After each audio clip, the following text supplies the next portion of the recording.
Madam Deputy Speaker. It's indeed a pleasure to have the privilege of opening the debate in this section. I stand to speak in support of Amendment 54, standing in my name, which would require the Treasury to have received consent from the devolved parliaments before it could designate freeport tax sites as outlined in Clause 109.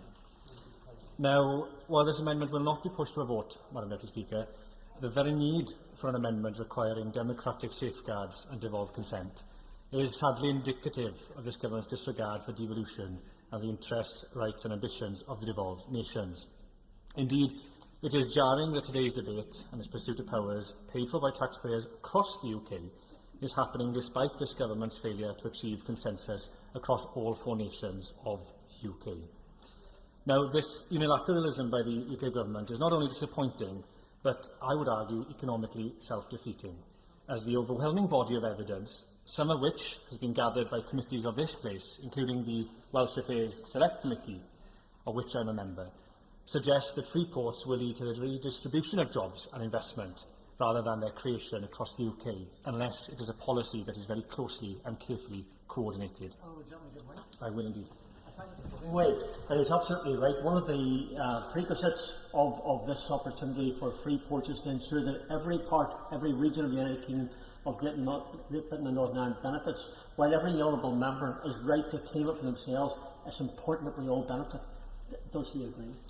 Well, I'm very grateful to my honourable friend for that intervention, and I would actually agree with the point that he makes, that if the free port policy is to have real benefit, and if it is to ring true to the rhetoric of levelling up every single nation and region of the United Kingdom, then it's clear that no port or no nation or region should be disadvantaged by the location of any other.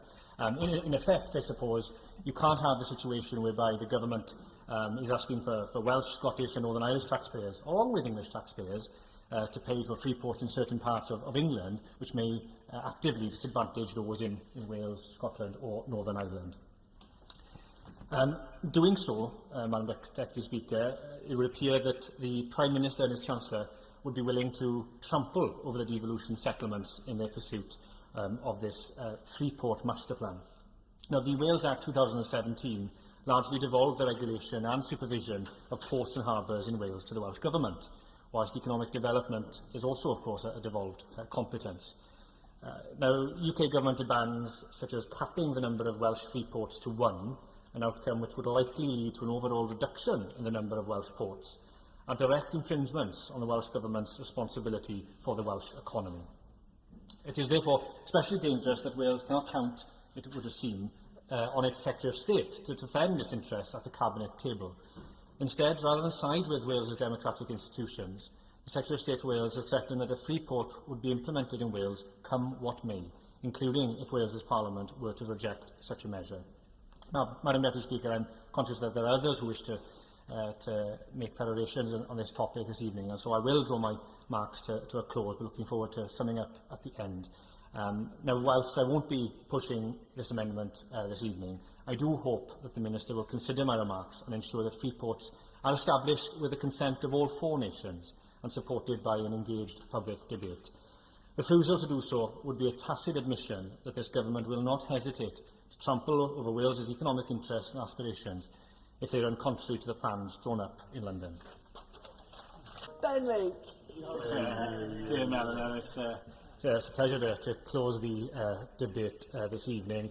I think we've had a very beneficial debate, actually, on 2 main points when it comes to free ports and regional economic development. I think we've had a very good discussion about the merits or otherwise of free ports for the areas in which they are located, and whilst I think we will continue to discuss whether or not any growth and investment that is generated by these sites will be new or partially new or actually substituted and displacement of economic activity elsewhere, I think it's been a good debate nevertheless to have had this evening. And then the final point that I'd like to make is that leads on from that, this question about whether any growth and investment will be new or a reflection of displacement of activity from elsewhere is particularly important when it comes to this question of levelling up and addressing regional inequalities and disparities. And I think that is something that we still need to discuss further.